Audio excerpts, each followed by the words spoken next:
സംസ്ഥാനത്ത് വേനൽ മഴ ശക്തമാകുന്നു. കാലാവസ്ഥാ വകുപ്പിന്റെ ഏറ്റവും പുതിയ റിപ്പോർട്ട് പ്രകാരം ഇന്ന് 6 ജില്ലകളിൽ യെല്ലോ അലർട്ട് പ്രഖ്യാപിച്ചു.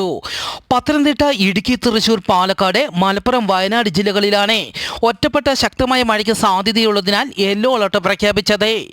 വരും മണിക്കൂറിൽ കേരളത്തിലെ എറണാകുളം, തൃശൂർ, പാലക്കാട്, മലപ്പുറം, കോഴിക്കോട്, വയനാട്, കണ്ണൂർ, കാസർഗോഡ് ജില്ലകളിലെ ഒറ്റപ്പെട്ട ഇടങ്ങളിൽ ഇടിമിന്നലോടുകൂടിയ മഴയ്ക്കും മണിക്കൂറിൽ 40 കിലോമീറ്റർ വരെ വേഗതയിൽ കാറ്റിന് സാധ്യതയുണ്ടെന്നും കാലാവസ്ഥാ വകുപ്പ് അറിയിച്ചു.